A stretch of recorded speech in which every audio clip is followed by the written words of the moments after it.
Assalamualaikum warahmatullahi wabarakatuh. Alhamdulillah. Alhamdulillahilladzi lam yazal aliyya wa lam yazal fi ulahu saniyya. Idza amaltahu wajadtahu maliya wa idza ahadtahu wafiya. Qatratun min bahri judihi tamla'ul arda rayya. Wa nadratun bi'aini rahmatihi tusayyirul kafira waliya. Al-jannatu liman ata'ahu walau abdan habasyiya, wan naru liman asahu walau syarifan qurasyiya. Wa qala Allah ta'ala fi kitabihi qawlan bahiyya, tilkal jannatu allati nurithu min ibadina man kana taqiyya.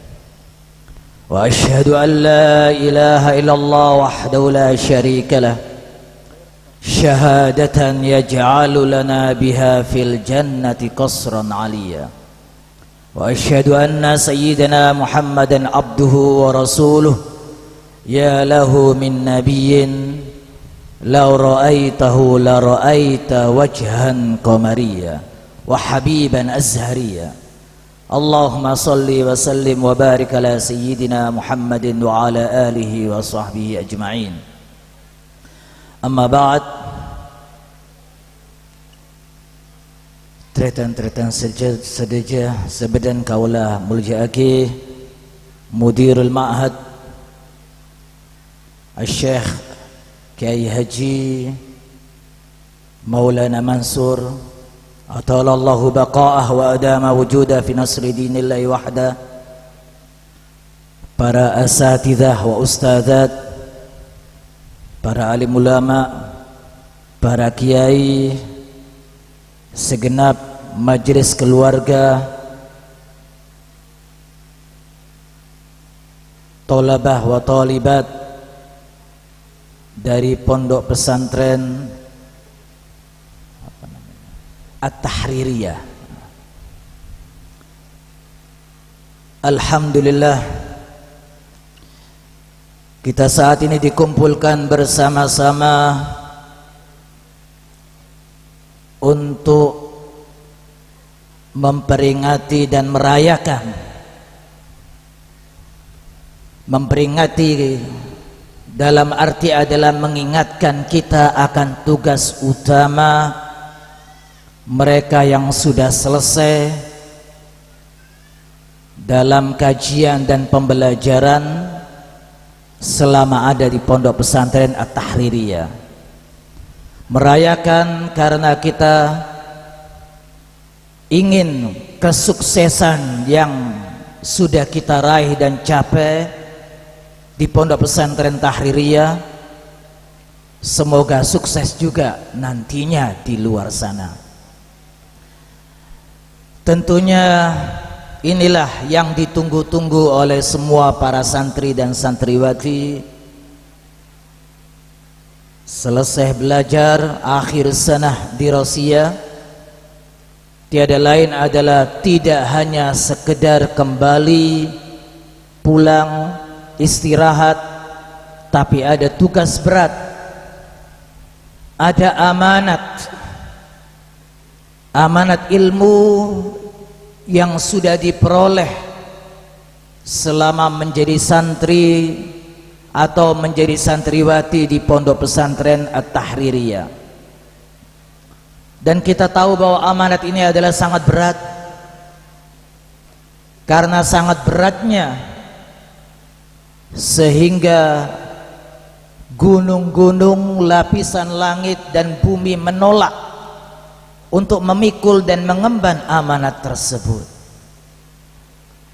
Dan kita sebagai hamba-hamba Allah yang lemah menyanggupi di hadapan pencipta kita Allah memikul beban amanat, utamanya adalah amanat yang harus nantinya kita sampaikan, tiada lain adalah amanat untuk melaksanakan amal ibadah sesuai dengan tuntunan ajaran Allah. Sebab saat kita kembali tantangan dan rintangan bagi anak-anak santri dan santriwati utamanya adalah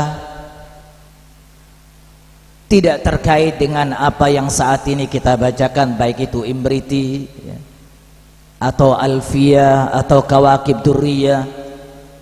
Tapi saat kita di luar, dakwah kita adalah dakwah langsung dari apa yang sudah kita miliki miftahnya. Kebetulan programnya Miftah dalam pembacaan kitab. Tapi kunci utama untuk bisa kita menyampaikan dakwah, kita sudah miliki dan kita kembangkan, mengkaji dan mentelaah berbagai macam kitab-kitab rujukan agar kita mampu nantinya mendakwahkan isi kitab tersebut. Kita sudah harus lepas dari kaidah. Kita sudah tidak berpedoman dan berpegangan dengan rumus-rumus kaidah nahwu maupun sorof, ataupun kalau ada balaghahnya, baik ma'ani, bayan ataupun badi', ataupun kalau ada arud dan qawafinya, atau ada adabnya. Karena saat kita di luar, ada seseorang mungkin menyodorkan kitab di hadapan kita, kita sudah mampu membacanya sesuai dengan kaidah yang ada. Karena kita inginkan sukses dalam perayaan hafla akhir sanah di Rosia ini, tidak hanya kita rayakan kelulusan kita karena predikat nilai yang sudah kita capai, tapi utamanya adalah kita mampu untuk bisa siap. Kita juga akan berusaha sukses jika memang ada seseorang membawakan buku, kitab, meminta kita untuk mungkin mengi'rab, meminta kita untuk menerjemahkan, meminta kita untuk menjelaskan. Semua itu adalah lepas dari apa yang sudah kita pelajari. Karena itu apa yang sudah kita masukkan dalam memori kita harus betul-betul kita jadikan dalam bentuk pengamalan. Harus kaidah-kaidah itu memberikan manfaat dan faedah dalam pembacaan kitab. Jika memungkinkan, prakteknya dalam bentuk susunan jumlah mufidah, dan jika memang memungkinkan kembali, prakteknya tidak hanya sekedar mampu menyusun jumlah mufidah, ibarah mutawwalah, mungkin ibarah-ibarah yang panjang, tapi juga lebih daripada itu kita mampu untuk bisa muhawarah atau muhadatsah bil lughatil arabiyyah, karena lughah ini adalah lughatu ahlil jannah. Lughah ini adalah lughahnya pencipta kita Allah. Lughah ini adalah lughah yang jelas dan terang. Karena itu pencipta kita Allah menegaskan bi lughatin arabiyyin mubin. Kalau ada seseorang menyampaikan apa yang ada dalam bahasa Arab gremeng atau membaca kitab tidak jelas, fa'lam annahu la ya'riful qawaid, ketahuilah bahwa dia tidak paham kaidah, takut salah. Apalagi kalau andai kata bacanya waktu membaca kitab diputus-putus di akhirannya, berarti dia tidak tahu tempat mahal akhir-akhir yang ada dalam perubahan jumlah susunan kata, umumnya karena khawatir ada kritikan-kritikan. Falidha, karena itulah apa yang saat ini kita pelajari tiada lain harus menjadikan kita lebih, utamanya tawadu, ya, merendahkan diri, karena rendah hati, rendah diri itu akan mengangkat kedudukan kita, makom kita. Man tawadu'a rafa'ahu Allah wa man takabbara wada'ahu Allah. Namun jika kita diperlukan dan dibutuhkan, kita harus sergap, tidak harus melakukannya dengan tawadu atau saling dahulukan, kamu dulu. Karena kita punya ilmu. Dalam hal ini tidak boleh kita merasakan diri kita, oh kan saya tawadu, saya tidak mau untuk pamer. Karena kita dibutuhkan, bukan pamer. Kecuali kalau kita tidak diminta, kita maju. Jadi saat kita dibutuhkan, jangan kita meletakkan rendah diri, rendah hati itu bukan pada tempatnya. Langsung kita maju untuk menunjukkan lana ilmun, lana ma'rifatun. Kita punya ilmu, pengetahuan. Tidak perlu khawatir. Dan ilmu pengetahuan yang sudah kita peroleh ini yang harus ada dalam diri kita, as-thiqatu bin nafsi, percaya diri. Seseorang yang laisa lahu thiqah bin nafs, yang tidak mempunyai percaya diri, itu maju mundur. Kamu dulu, toreh, kamu dulu. Jadi tidak boleh kita harus menunjuk seseorang padahal kita yang ditunjuk, itu untuk menunjukkan bahwa kita adalah tidak siap. Ilmu yang kita peroleh harus menjadikan diri kita penuh percaya diri. Sebab kalau kita tidak ada PD percaya diri, maka ilmu yang ada pada kita dianggap tidak ada sama sekali. Oleh karena itulah harus ada percaya diri, as-thiqatu bin nafsi. Terlepas daripada itu, sebentar lagi kita akan menyongsong datangnya bulan suci Ramadan,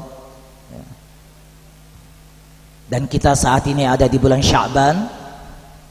Sumya Sya'ban Sya'banan. Sya'ban itu dinamakan Sya'ban li'annal khaira yatasha'abu fihi, karena kebaikan bercabang-cabang di bulan ini.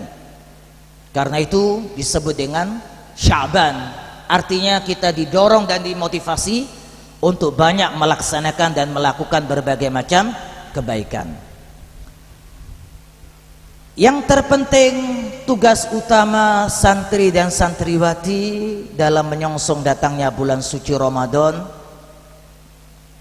yang pertama adalah ketaatan amal ibadah secara istiqomah.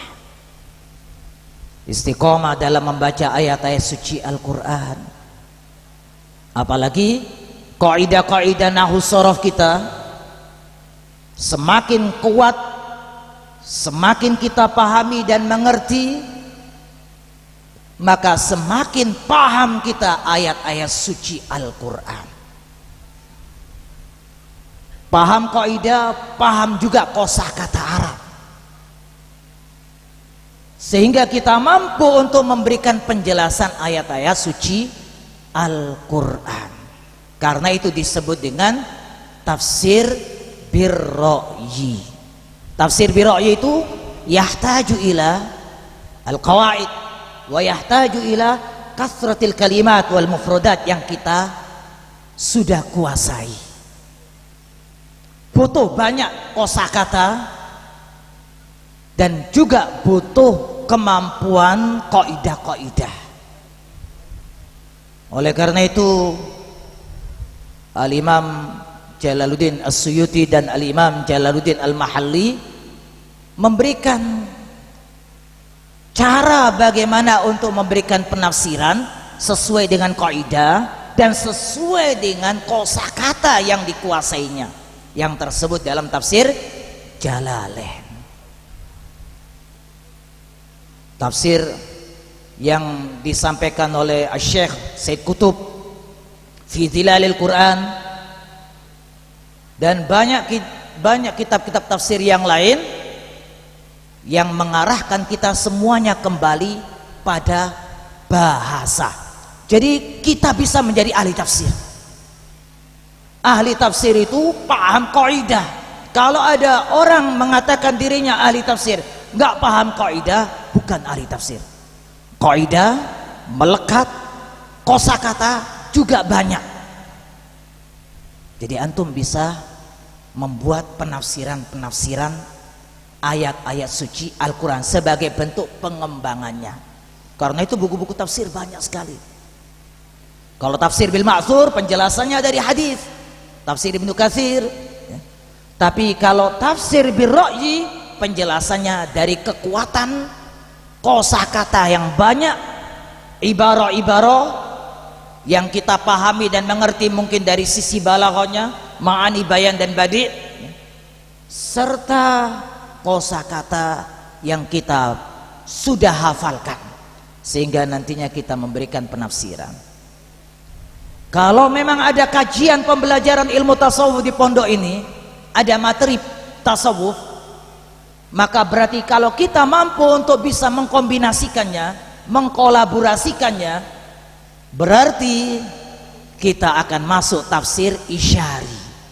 Tentunya tafsir isyari itu tidak bisa diperoleh kecuali mereka yang banyak melakukan amal ibadah zahiran wa batinan.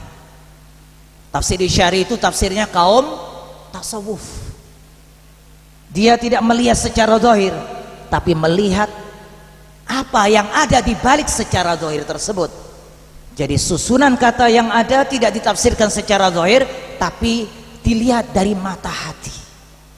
Nah, itu yang disebut dengan ainun basirah. Oleh karena itu, utamanya saat kita nanti akan menyambut dan menyongsong datangnya bulan suci Ramadan, amal ibadah yang kita inginkan untuk bisa kita sampaikan, mungkin ada yang menyampaikan dakwah di negeri-negerinya atau tadarusan.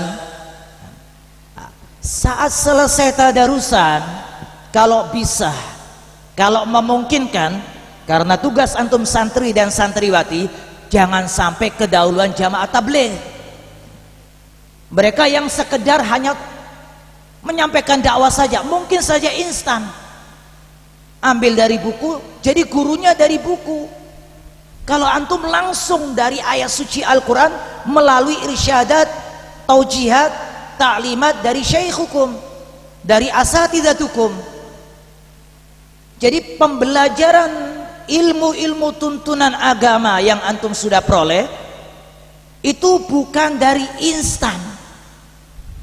Meskipun mie instan itu enak, tapi kalau masak sendiri dengan bumbu yang kita racik itu lebih enak dan nikmat daripada mie instan yang sudah jadi.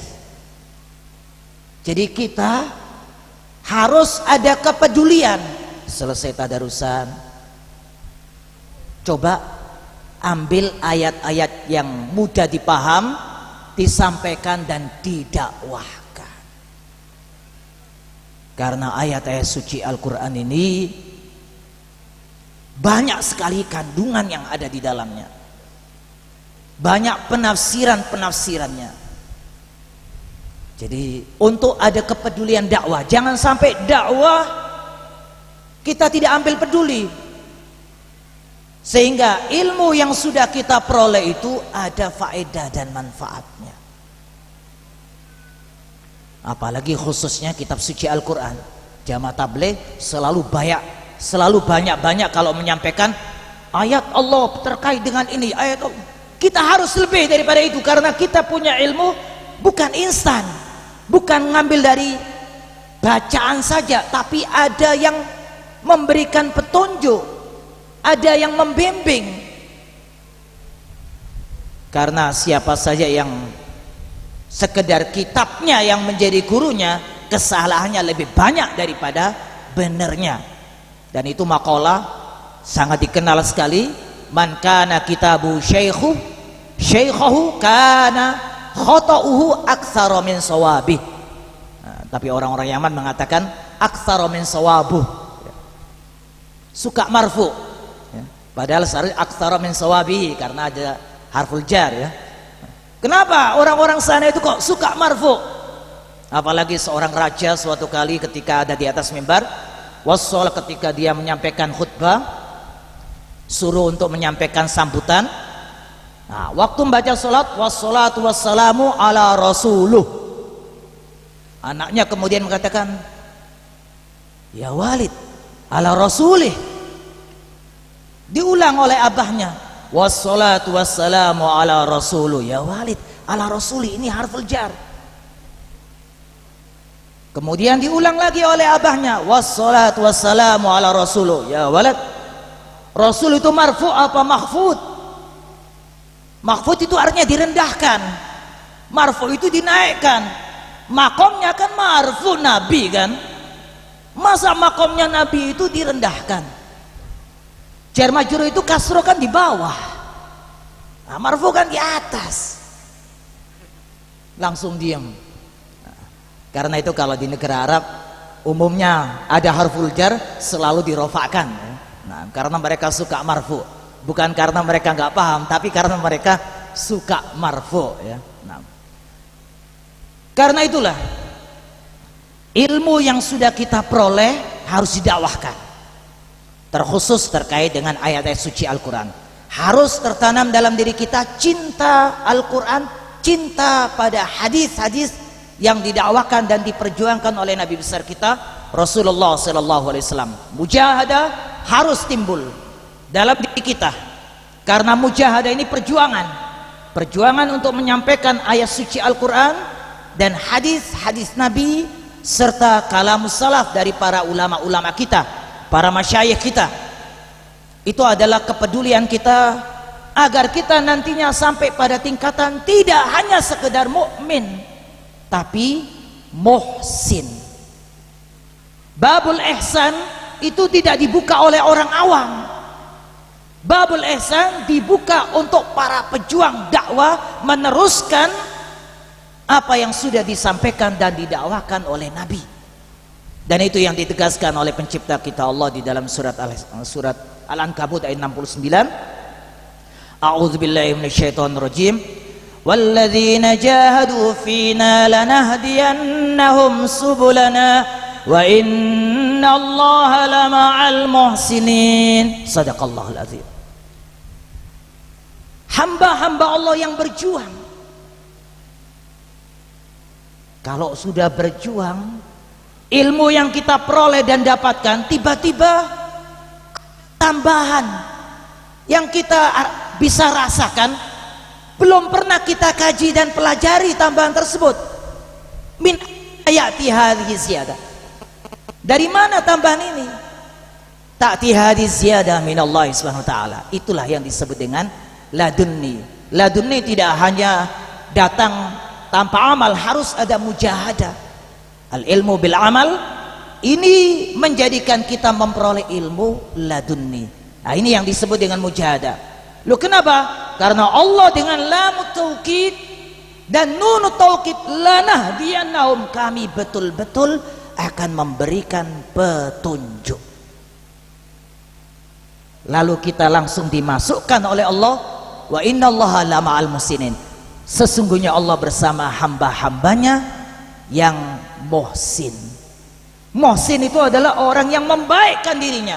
Kita sudah baik karena kita menjadi santri, tapi membaikkan diri kita berarti dengan mengamalkan ilmu. Jadi kita didorong oleh pencipta kita Allah secara langsung. Kalian sudah baik, tapi ada yang harus membaikkan lebih daripada yang baik. Nah, itu yang disebut dengan al-muhsinin. Jadi kita inginkan diri kita harus lebih baik, karena ilmu kita akan kita peroleh tambahan-tambahannya dari pencipta kita Allah, min ghairi ma na'lam, dari sesuatu yang kita tidak tahu. Langsung tiba-tiba kita insyirak, hati kita terbuka, ada sesuatu yang nikmat sekali dan kita langsung menyampaikannya. Utamanya adalah terkait ayat suci Al-Quran, sebab sahabat Abdullah bin Mas'ud menegaskan, man arada an yu'lam annahu yuhibbullaha wa rasulahu falyandur fa in kana yuhibbul Quran fa innahu yuhibbullaha wa rasulahu. Jadi sahabat Abdullah bin Mas'ud menegaskan, siapa saja yang mengaku dirinya cinta pada Allah, cinta pada nabinya Rasulullah SAW, harus introspeksi lagi, harus melihat dirinya, harus menilai. Kalau ia cinta pada Al-Quran, suka mengkaji Al-Quran, menyampaikan dakwah yang ada di dalam kitab suci Al-Quran, pastinya ia betul cinta pada Allah dan Rasulnya. Jangan sampai kaidah yang tadi kita dengarkan nazomannya ya, baik itu Imriti, Alfia, hanya sekedar hafalan kita dakwahkan ya. Jadi ada tugas dakwah kalau kita sudah di luar ya. Utamanya Al-Quran, karena Al-Quran ini penting sekali ya. Terutama adalah dicontohkan oleh Syekh Abi Syuja Al-Asfahani, sahibul kitab Al-Ghaya wa Taqrib, kitabul fiqih. Syekh Abi Syuja Al-Asfahani itu beliau umurnya 160 tahun, matanya masih bisa memandang dengan jelas dan terang, telinganya masih mendengar dengan tajam, seluruh anggota tubuhnya masih lengkap bisa digerakkan.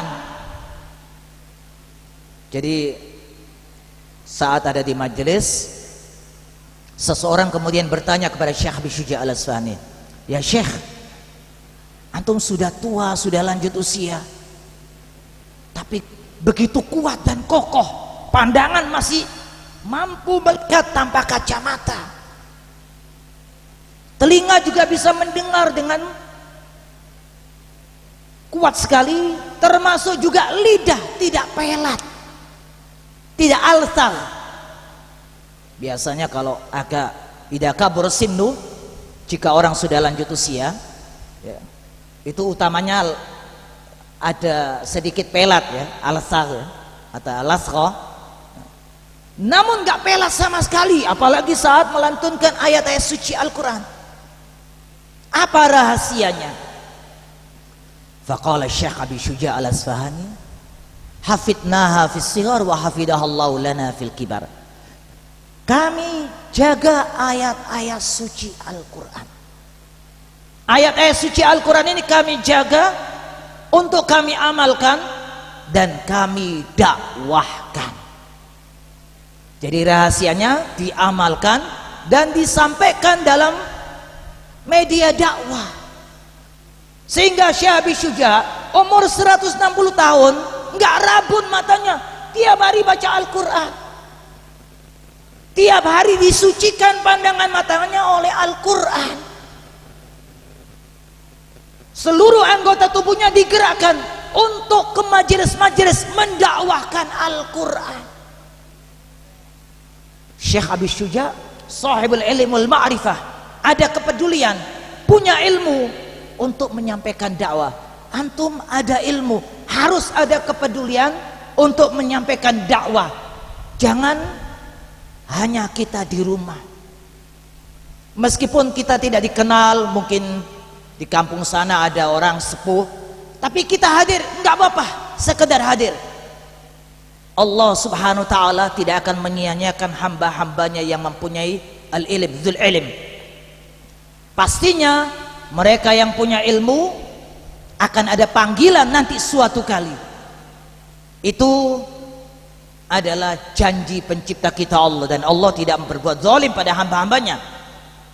Allah akan mengangkat hamba-hambanya yang berilmu untuk menyampaikan dakwah. Tapi harus ada usaha, harus kita betul-betul ada kepedulian untuk menyampaikan dakwah. Nah, ini penting sekali ya. Nah, jadi yarfa'illahu alladzina amanu minkum walladzina utul ilma darajat. Ini harus betul-betul kita perhatikan, kalau tidak akhirnya kita tenggelam, ilmu kita tidak bermanfaat.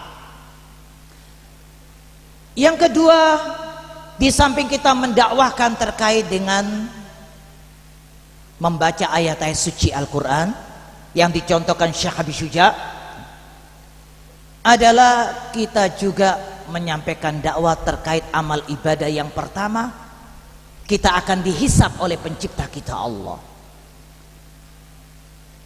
Dan tentunya kita paham bahwa tidak ada perbuatan amal ibadah yang pertama akan dihisap oleh pencipta kita Allah kecuali amal ibadah sholat. Mengapa sholat?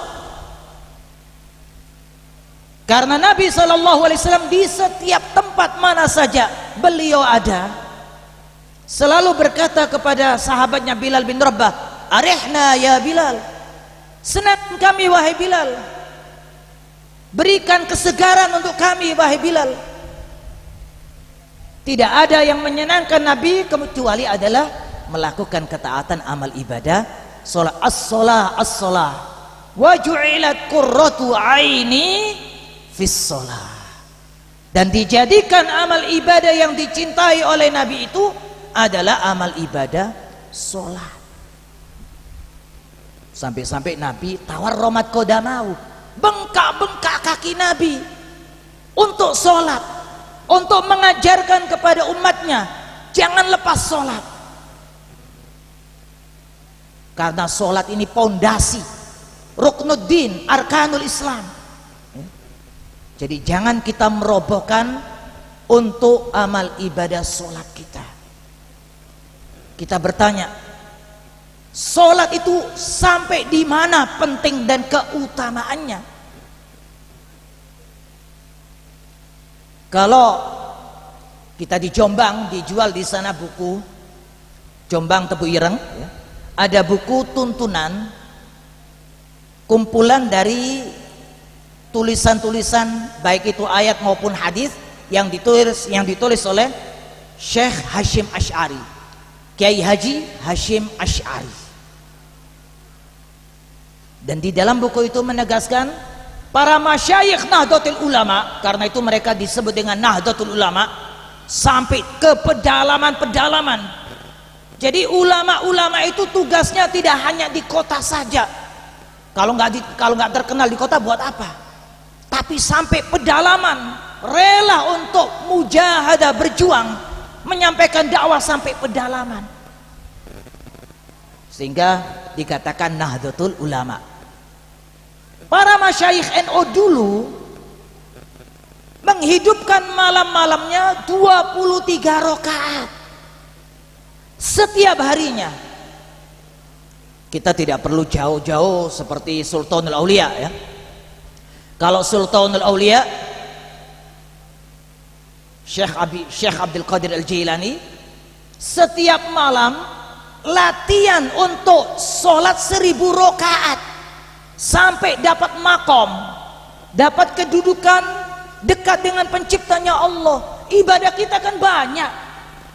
Apakah pernah terlintas dalam diri kita sholat kita itu diterima dan diridhoi oleh pencipta kita Allah?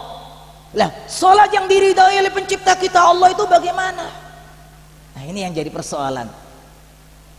Karena kita tidak pernah menghidupkan sholat malam, padahal Allah menegaskan dalam firman-Nya, A'udzubillahi minasyaitonirrajim, wa minal laili fatahajjad bihi nafilatan lak asa an yab'atsaka rabbuka maqaman mahmuda. Shadaqallahul azim. Maqamun mahmud. Kita diangkat oleh pencipta kita Allah karena sebagian malam kita hidupkan untuk sholat. Jangan kita kalah dengan mereka-mereka yang kita selalu mengata-ngatai mereka. Ah, ini nggak cinta sama Habaib, nggak cinta sama Nabi, nggak suka maulid.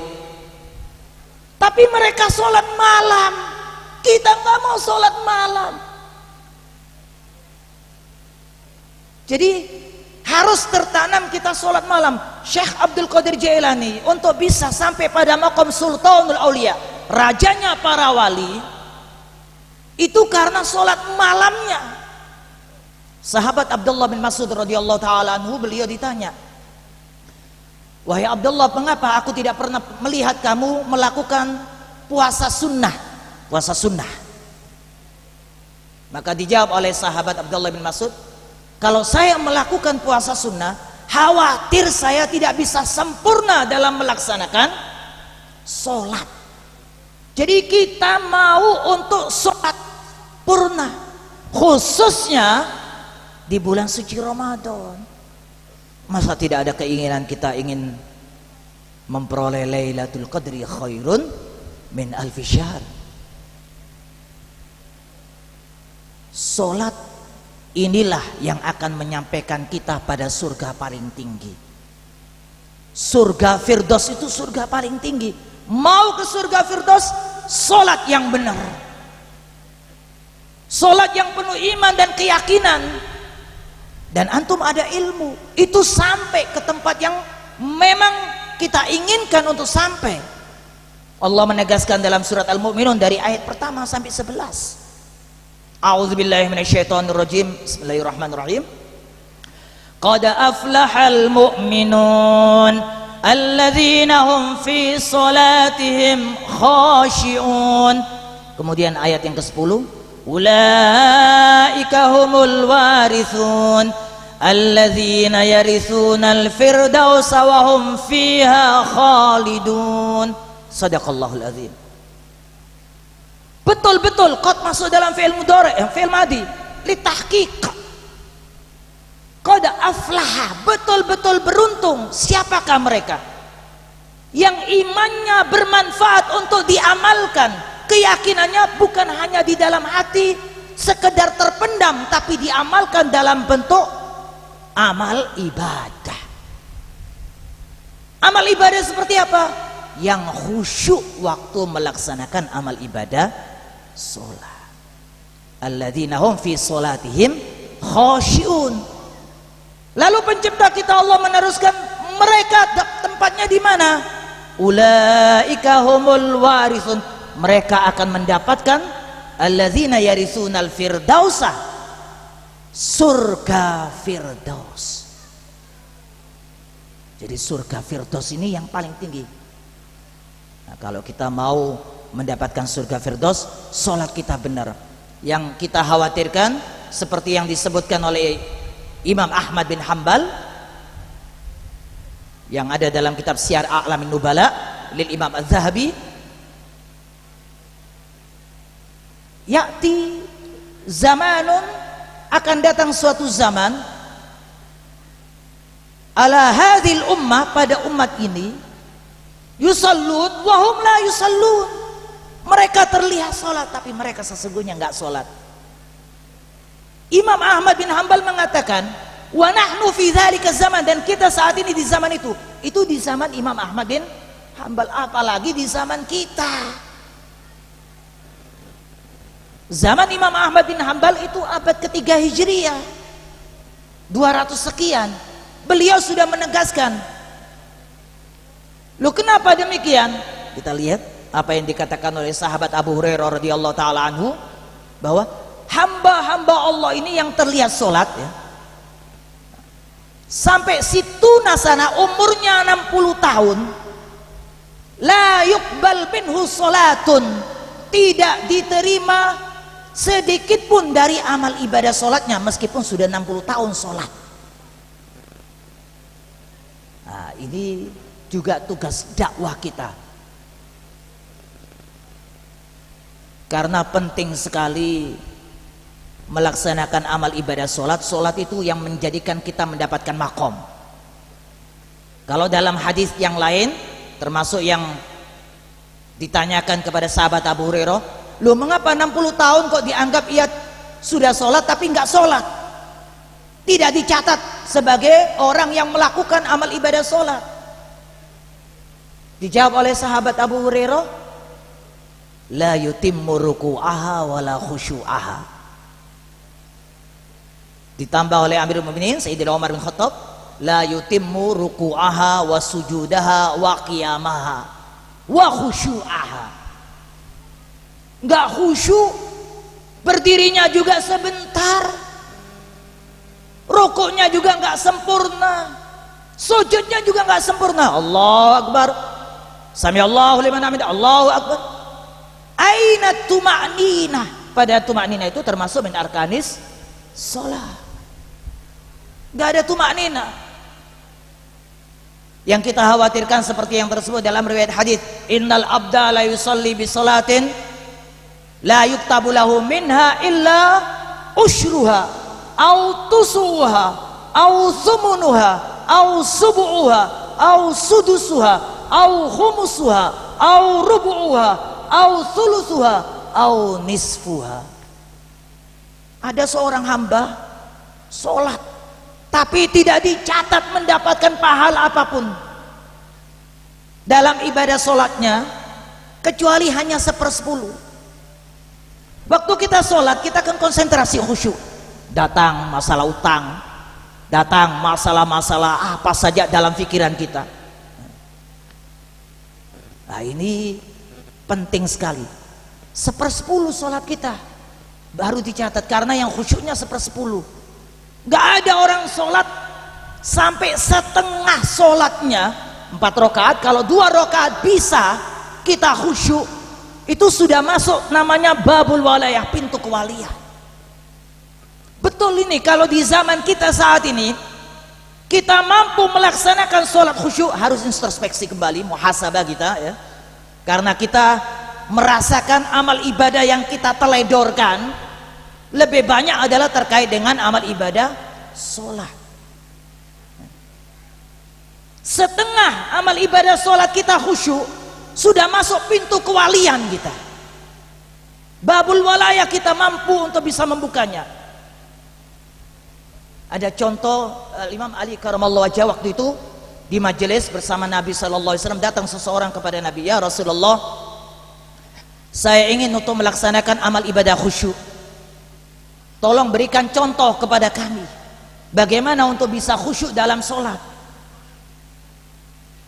Maka Nabi kemudian menghadap para sahabatnya, adakah di antara kalian yang bisa melaksanakan sholat khusyuk? Semua sahabat tertunduk. Nabi menawarkan, adakah di antara kalian mau untuk mencontohkan sholat khusyuk? Gak ada yang berani. Tiba-tiba Sayyidina Ali karamallahu wajhah muncul, ana ya Rasulullah. Langsung disampaikan oleh Nabi, wahai Ali, kalau engkau bisa khusyuk, aku akan berikan sorbanku kepadamu. Kemudian Sayyidina Ali sholat 2 rakaat.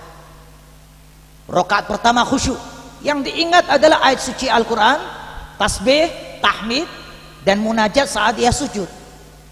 Rakaat kedua khusyuk, tidak ada yang diingat kecuali penciptanya Allah SWT. Betul-betul sholat. Ketika salam, ingat Sayyidina Ali pada sorban yang akan dihadiahkan oleh Nabi. Akhirnya selanjutnya Imam Ali murung. Ditanya, ma bika ya Ali, ada apa denganmu? Ya Rasulullah, aku bisa khusyuk sholat, rakaat pertama, rakaat kedua, tapi saat aku salam aku ingat engkau akan berikan sorbanmu kepadaku. Jadi memang sulit untuk khusyuk. Oleh karena itu kekhusyuan jika memungkinkan untuk didakwahkan terkait dengan amal ibadah sholat. Ingat sahabat Abdullah bin Abbas itu di akhir hidupnya usiba bil ama. Beliau di akhir hidupnya terkena penyakit kebutaan, nggak bisa melihat. Asal mulanya rabun. Kemudian datang dokter kepadanya, nudawika, aku akan memberikan obat padamu, aku akan merawatmu. Lalu ditanya oleh sahabat Abdullah bin Abbas, kalau aku dirawat olehmu, apakah aku masih bisa sholat dengan sempurna? Maka dokternya, maaf, untuk hal ini alaika antusolliya musalqiyan, wajib bagimu untuk sholat dalam keadaan terlentang, berbaring. Kalau enggak, obatnya enggak ada manfaatnya. Oh, berarti anak tidak sempurna dalam melaksanakan sholat, enggak bisa berdiri. Wah, ini pengobatan sementara. Walaupun sementara aku tidak mau, aku harus menghadap penciptaku dalam keadaan sempurna. Sehingga sahabat Abdullah bin Abbas rela untuk kedua pandangan matanya buta daripada diobati, kemudian dia harus sholat dalam keadaan mustalqin, dalam keadaan istilqa, dalam keadaan ittija, berbaring. Jadi daripada berbaring gak sempurna menghadap penciptanya Allah, meskipun boleh karena darurat, namun kita masih ada usaha menghadap pencipta kita Allah harus sempurna. Cobalah kita waktu menghadap orang yang terpandang, seorang raja, apakah ada di antara kita darurat, tidak apa-apa sudah saya menghadapnya dalam keadaan mungkin ya berbaring karena sakit. Menghadap raja dalam keadaan berbaring, ya kita akan diusir nanti. Sudah sangat-sangat. Kita menghadap Allah ini, sehingga sahabat Abdullah bin Abbas menolak pengobatan pada pandangan matanya demi untuk menghadap penciptanya Allah dalam keadaan sempurna. Al-Imam Bukhari radhiyallahu taala anhu, sahibul Jami' Al-Jami' Sahih Imam Bukhari. Beliau ketika sholat berjamaah, ini ada makmum, terlihat Imam Bukhari saat itu ada serangga besar namanya zumbur. Pada saat itu menggigit beliau, luar biasa gigitannya. Disebutkan dalam kitab Syiar A'lam Nubala itu sab'a asyrata las'a, gigitan serangga besar tersebut sampai 17 kali, berdarah-darah. Tetap Imam Bukhari dalam keadaan sholat. Selesai sholat, salam, kemudian menghadap kepada jamaahnya, unzuru kam adani, lihatlah betapa sangat menyakitkan ini gigitan serangga yang, tapi aku saat ini menghadap penciptaku Allah. Kita ada lalat sedikit, ceplasan nih, ceplas itu ya. Nah, ya istilahnya ini yang disebut dengan amal ibadah sholat. Apalagi nanti terawihnya ya. Kita sudah terawihnya pakai juz amma, nggak pakai ayat suci Al-Quran. Wah, bacanya tadwir, cepat-cepat. Tadwir dibolehkan fil hifdz. Saat kita menghafalkan Quran boleh tadwir. Tapi kalau diperintahkan oleh Allah dalam pembacaan Al-Quran adalah tartil, warattilil Qur'ana tartila. Nggak ada yang membolehkan tadwir. Tadwir dibolehkan fil hifdz. Itu darurat karena kita menjaga hafalan. Ini semuanya di masjid-masjid dan musola tadwir. Sampai kadang-kadang satu nafas. Bismillahirrahmanirrahim. Alhamdulillahirabbil alamin arrahmanirrahim maliki yaumiddin iyyaka na'budu wa iyyaka nasta'in waladdallin. Satu nafas. Ini bukan kalamul bashar dan ini bukan firmannya manusia, ada kalamullah. Aina ta'dibuna? Mana adab kita terhadap pencipta kita Allah? Ini firman Allah, ayat-ayat suci Allah. Diperjuangkan oleh para sahabat, didakwakan oleh Nabi kita dengan berbagai macam pengorbanan. Jadi kita sudah pakai juz amma, cepat-cepat.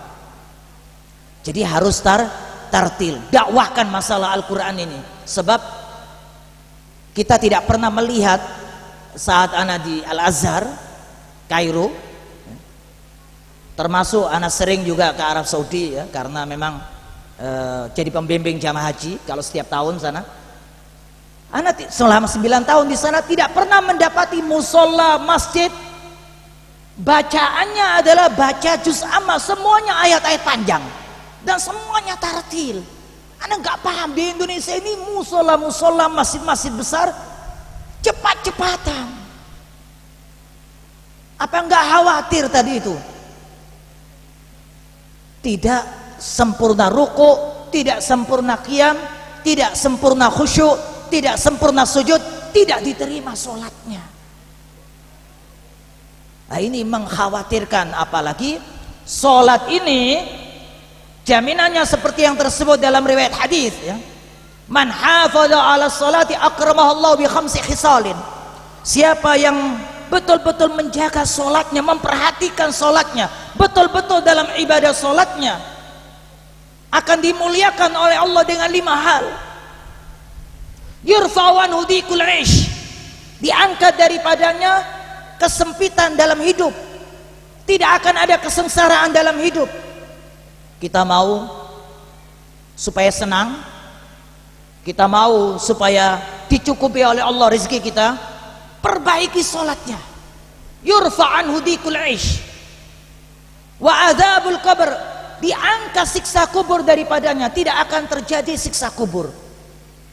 Nah, ini karena sholat kita betul-betul sesuai dengan tuntunan ajaran Allah dan Rasulnya. Yang ketiga, wa yu'tihillahu kitabahu biyaminih, nanti di akhirat, di padang mahsyar, diberikan oleh Allah catatan amalnya dengan tangan kanannya, ia akan terima. Ini karena sholat sangat penting sekali. Yang keempat, yamurru ala sirat kal barq, ia akan melewati jembatan sirat menuju ke tempat surga Allah yang dijanjikan seperti kilat. Yang kelima, wa yadkhulul jannata bighairi hisab, masuk surga tanpa hisab, langsung jalan tol. Nah, ini sholat. Sholat ini disiplin. Bapak Kapolri ya, termasuk Bapak TNI ya, kedisiplinan pasti diajarkan di sana. Dan kita diajarkan disiplin dalam ibadah. Tidak ada kedisiplinan yang kita peroleh dalam ibadah apapun kecuali dalam amal ibadah sholat. Sholat kita diatur waktunya. Disiplin apa tidak? Kita sehari-hari kalau kerja juga diatur. Cuman kalau sampai terlambat kadang potong gaji. Tapi pencipta kita Allah juga begitu, mengatur kita dalam saat menghadapnya. Waktu sholat subuh jangan keluar-keluar, maka dianggap sholat kodok, keluar dari waktunya. Sholat zuhurnya waktu siang hari, meskipun itu termasuk wajib muwassa ya, karena waktunya agak panjang, tetapi ada aturannya. Waktu sholat asar, maghrib, isyaknya ada waktu-waktunya. Inilah kedisiplinan yang dijaga oleh pencipta kita Allah yang menciptakan kita, menciptakan seluruh lapisan bumi, langit dan seluruh makhluk-makhluk di dalamnya.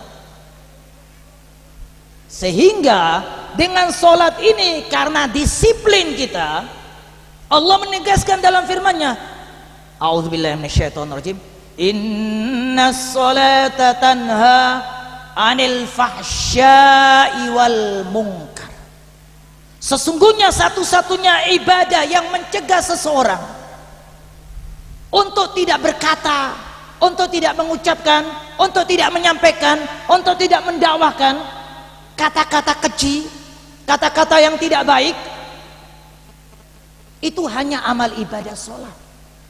Sholat ibadah yang benar inilah yang mencegah kita untuk tidak melakukan sesuatu yang tidak baik dari ucapan atau tindakan melalui mungkar, kemungkaran. Kalau saja umat Islam, hamba-hamba Allah dimanapun berada, mereka sholatnya betul-betul benar, mungkin kita tidak akan membutuhkan sesuatu yang mengamankan diri kita, karena diri kita sudah diamankan oleh amal ibadah sholat. Jadi tidak akan ada kemaksiatan, tidak akan ada perampokan, tidak akan ada pencurian, apalagi sampai peperangan. Tidak akan ada demo. Loh, mengapa? Sholat yang mencegah. Kadang-kadang seseorang yang mungkin tidak terkontrol lidahnya, ia akan menyampaikan kata-kata dengan kasar, dengan mungkin menyinggung seseorang. Tapi jika sholatnya benar, insya Allah akan terjaga. Nah, ini tentunya benarnya amal ibadah sholat ini. Nabi juga menegaskan dalam hadis agar kita bisa khusyuk ya. Sholli sholata muwaddi'in, muwaddi'un li nafsihi, muwaddi'un li hawahu, sairun ila maulahu. Sholatlah engkau seperti engkau mau meninggal dunia. Coba kalau andai kata ada dokter, kita sakit, lalu diberitahu oleh dokter kita, maaf, penyakit Anda tidak akan sembuh. Kalau tidak hari ini, besok mungkin ajal akan tiba. Tiap hari, tiap saat, tiap jam, karena dokter mengatakan bahwa umur kita hanya 1 hari atau 2 hari, kita akan berpisah dari raga kita. Saat itu kalau kita ibadah bagaimana? Dari kita saat wudhu, kemudian masuk ke tempat sholat, bercucuran air mata, mikirkan kematian. Ya Allah, sebentar lagi ajalku tiba. Waktu kita akan bertakbir, seolah-olah malaikat Israel di hadapan kita mau mencabut kita. Itulah kehusyuan yang dapat kita peroleh. Dan itu yang dianjurkan oleh Nabi. Sholli sholata muwaddi'in, muwaddi'un li nafsihi, muwaddi'un li hawahu, sairun ila maulahu. Ketika khusyuk terasa nikmat sekali, tidak ingin terpisah dalam amal ibadah sholat. Kalau sudah demikian, berarti kita sudah mencapai tingkatan seperti yang dicapai oleh Sultanul Aulia Syekh Abdul Qadir Jailani. Beliau sampai pada makom ini karena kekhusyuan. Karena itu ulama-ulama NU, masyayikh NU, 23 rakaat setiap malam itu sebagai latihan sampai mereka mencapai tingkatan tertinggi. Kalau kita lihat perjuangan mereka dalam kemerdekaan Indonesia, tasbihnya jadi bom. Itu pesawat dilempar dengan tasbih jatuh. Lu kok bisa? 23 rakaat setiap malam, 12 rakaat tahajud, 11 rakaat witir. Lu kenapa? Allah yang menjanjikan, engkau jaga sholat, aku akan menjagamu. Karena sholat itu panduan langsung dari ayat-ayat suci Al-Quran, bimbingan langsung dari pencipta kita Allah. Dan Al-Quran, siapa saja yang menjaganya, mengamalkannya, mengkajinya, menyampaikannya, mendakwakannya, pastinya akan dijaga oleh Allah. Allah menjanjikan di dalam firman-Nya, a'udzubillahi minasyaitonirrajim, inna nahnu nazzalna dzikra wa inna lahu lahafizun. Kami betul-betul akan menjaga. Menjaga siapa? Yang kami turunkan, yaitu Al-Quran, az-zikra. Nah, kita ingin dijaga oleh Allah, tapi ibadah kita amburadul. Loh, itu ulama kok sampai enggak dijaga oleh Allah. Penjagaan langsung dari pencipta kita Allah ini adalah sebagai buah dari amal ibadah kita yang khusyuk. Cobalah, sudah berapa puluh tahun kita melakukan sholat, tapi tidak pernah ada iman yang bisa dapat kita rasakan. Syiror, rasa takut dan gemetar saat melantunkan ayat-ayat suci Al-Quran. Nah, itulah timbulnya kekhusyuan. Apalagi tersebut dalam riwayat hadis, idza sya'arra jildul 'abdi min khasyatillah tahatat anhu dzunubu kama yatahatu an syajaratil yabisati waraquha. Jika ada rasa gemetar, takut luar biasa, seorang hamba waktu ia menghadap penciptanya Allah, kulit-kulitnya ini akan menjatuhkan dosa-dosanya seperti dedaunan yang jatuh dari pepohonannya. Itu karena rasa takut dan rasa gemetarnya hamba itu saat-saat khusyuk menghadap penciptanya Allah Subhanahu wa taala. Oleh karena itu, inilah satu-satunya bekal kita pertama untuk didakwakan dan disampaikan, sholat. Karena sholat ini adalah yang terpenting dari semua amal ibadah. Pertama yang dihisab oleh Allah. Pertama orang masuk surga tanpa hisab juga adalah sholat. Kita dihisab kenapa? Awwalu ma yuhasabu, karena sholat kita nggak benar. Saat sholat kita benar, yang kita dimuliakan oleh Allah tanpa hisab. Akramahullah bi khamsi khisal, yadkhulul jannata bi ghairi hisab. Jadi seseorang yang mungkin menyampaikan kepada lu, ini hadisnya kok ta'arud. Awwalu ma yuhasabu bihil abdu yaumal qiyamah as-shalah. dihisab. Yang kedua hadisnya adalah bi ghairi hisab. Gimana untuk memadukannya? Memadukannya, mengkolaborasikannya adalah dihisab karena sholat nggak benar, tanpa hisab karena sholat kita benar. Jadi sholat kita ini dijamin oleh Allah tidak ada kesengsaraan dalam hidup, karena kita menghadap pencipta kita Allah yang memberikan rezeki adalah pencipta kita Allah, meskipun perantaranya banyak, namun utamanya adalah kita yakini dan imani rezeki adalah dari pencipta kita Allah. Yurfa'anhu dikul ish, tidak ada kesempitan dalam hidup, kesengsaraan dalam hidup tidak akan diperoleh, kecukupan demi kecukupan asalkan sholatnya benar. Yurfa'anhu dikul ish wa adzabul qabr, tidak akan ada siksa kubur. Loh, di kuburan ada siksa? Pasti. Ya, ini ada satu cerita, ada konglomerat dikabarkan dia mau meninggal oleh dokternya.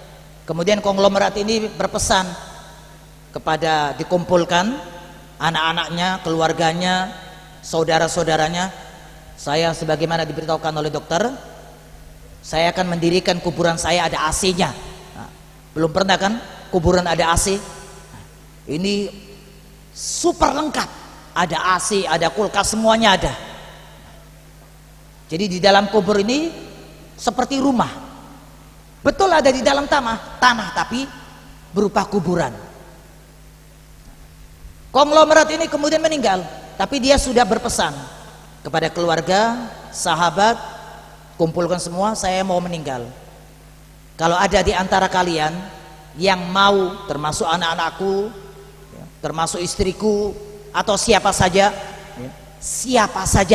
yang mau menemani aku di dalam kubur 40 hari, setengah kekayaanku aku berikan kepadanya. Nah, harus menemani si mayit selama 40 hari. Ternyata anak-anaknya nggak ada yang mau, istrinya nggak mau, sahabatnya nggak mau.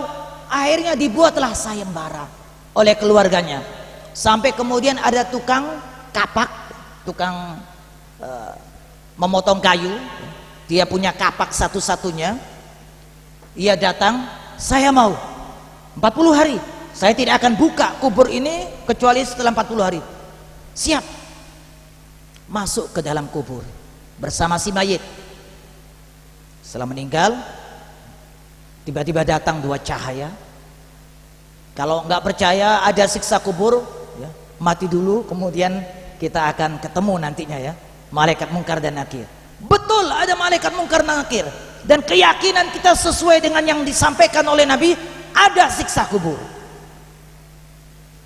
Malaikat mungkar dan nakir tiba-tiba datang, lihat tukang kapak ini, lihat tukang kayu ini, ditanya oleh malaikat mungkar dan nakir, ada apa engkau ada di sini? Wah, saya ikut sayembara untuk dapat setengah kekayaan dari orang kaya yang meninggal ini. Hari kedua ditanya lagi, apa kekayaanmu? Ah, saya punya kapak. Hari ketiga ditanya, untuk apa kapak itu? Oh, untuk motong-motong kayu. Hari keempat ditanya lagi, kayu-kayu yang mana yang kau potongi? Hari kelima ditanya lagi, untuk apa kayu-kayu tersebut? Untuk aku jual.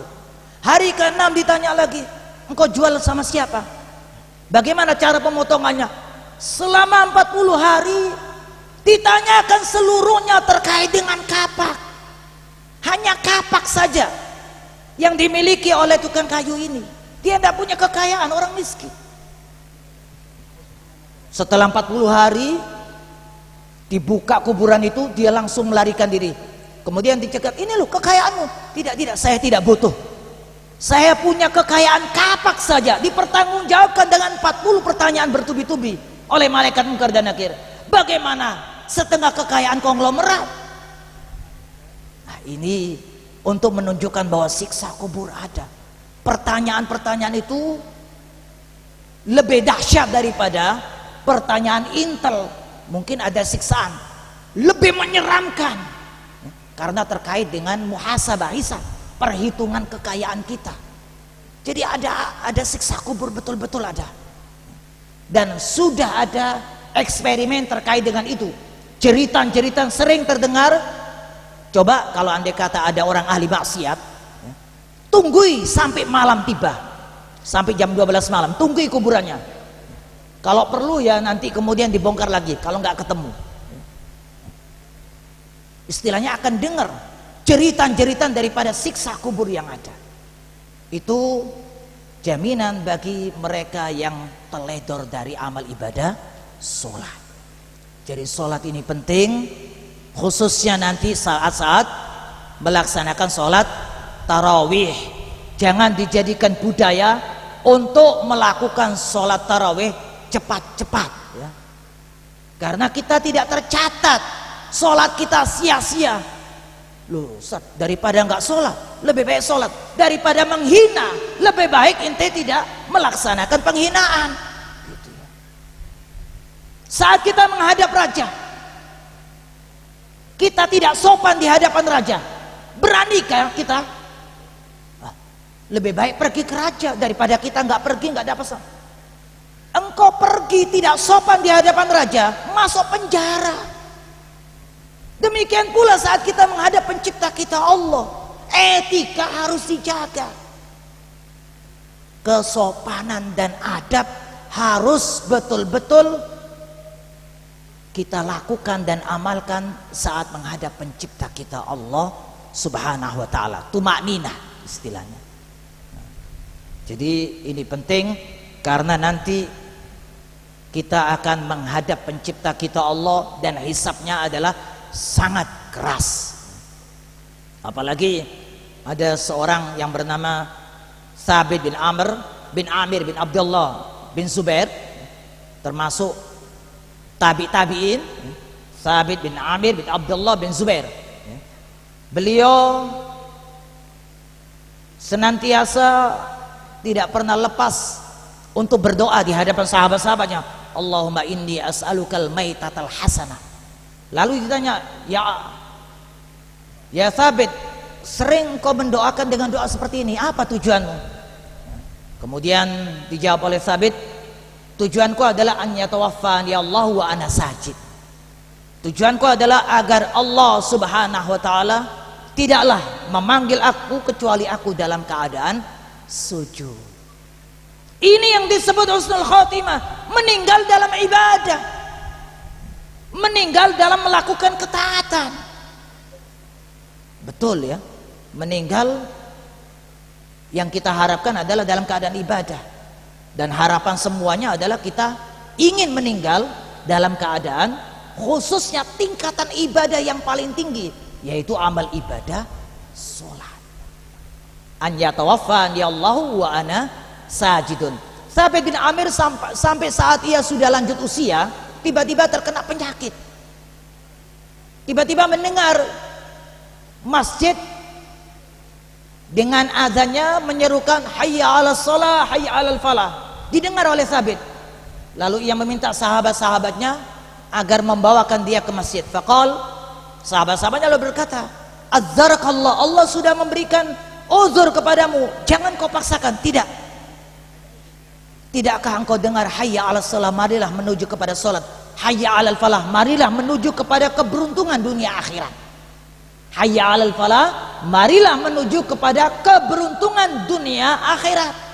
Kita nggak peduli kan kalau azan kan, karena kita nggak paham. Coba maknanya paham, hayya 'alal falah, marilah menuju keberuntungan dunia akhirat. Bergegas kita menuju. Thabit bin Amir sakit luar biasa, minta pada sahabat-sahabatnya untuk membawanya. Ketika sampai dimasukkan ke dalam masjid, rakaat terakhir, Thabit bin Amir tiba-tiba waktu sujud wafat. Dipenuhi harapan-harapannya meninggal dalam keadaan husnul khotimah. Dan itu karena amal ibadah sholatnya. Jadi ini penting agar supaya kita bisa untuk mendakwakan apa yang sudah kita peroleh dari ilmu-ilmu kita, terutama adalah untuk amal ibadah celengan dan bekal kita, simpanan deposito kita akhirat. Jangan sampai akhirat kita kosong. Utamanya adalah kita jaga amal ibadah sholat. Sholat benar, tidak akan ada hal-hal yang tidak baik dalam diri kita, dicegah dengan sholat kita.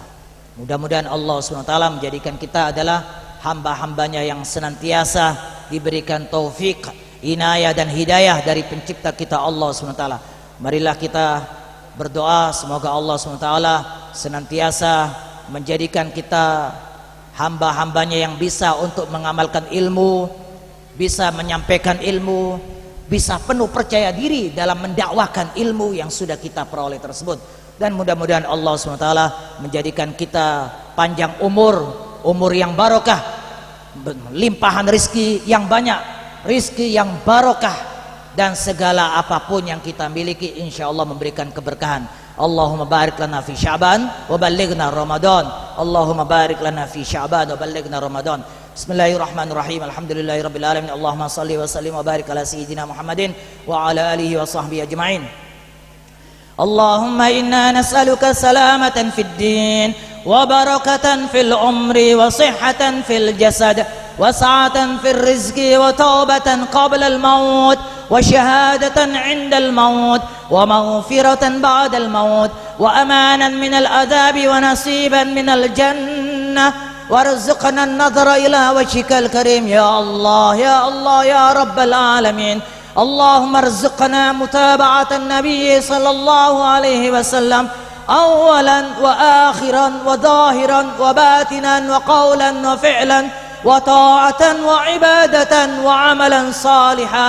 اللهم احينا بحياة العلماء وأمتنا بموت الشهداء واحشرنا يوم القيامة في زمرة الأولياء وأدخلنا الجنة مع الأنبياء. اللهم جمل أحوالنا وسدد أقوالنا وأصلح أعمالنا وطهر قلوبنا وحسن أخلاقنا ووسع أرزاقنا واشفي مرضانا واقض بفضلك ديوننا وأصلح بكرمك شؤوننا واجعل إلى رحمتك ورضاك في دار كرامتك منقلبنا ومصيرنا ورجوعنا. اللهم إنا نسألك العفو والعافية والمعافاة الدائمة في الدين والدنيا والآخرة. اللهم عافنا من بلائك والطف بنا في قضائك وهب لنا ما وهبته لأوليائك ووزعنا شكر نعمائك واجعل خير أيامنا وأسعدها يوم لقائك. اللهم اغفر ذنوبنا واستر عيوبنا وأحسن منقلبنا وعافنا واعف عنا وعلى طاعتك أعنا ولكل خير وفقنا وعن بابك فلا تطردنا وتولنا بالحسنى وزينا بالتقوى واستعمل بطاعتك ما أبقيتنا وعلى الإيمان والإسلام جميعا توفنا. اللهم اغفر ذنوبنا واستر عيوبنا واكشف كروبنا وأصلح ذات بيننا وألف في طاعتك وطاعة رسولك بين قلوبنا. ربنا تقبل منا إنك أنت السميع العليم وتب علينا إنك أنت التواب الرحيم. اللهم ربنا تقبل منا صلاتنا وصيامنا وقيامنا وركوعنا وسجودنا وقعودنا وتضرعنا وتخشعنا وتعبدنا وتمم تقصيرنا يا الله يا رب العالمين. ربنا لا تزغ قلوبنا بعد إذ هديتنا وهب لنا من لدنك رحمة إنك أنت الوهاب. ربنا آتنا في الدنيا حسنة وفي الآخرة حسنة وقنا عذاب النار. سبحان ربك رب العزة عما يصفون وسلام على المرسلين والحمد لله رب العالمين. بسر سورة الفاتحة.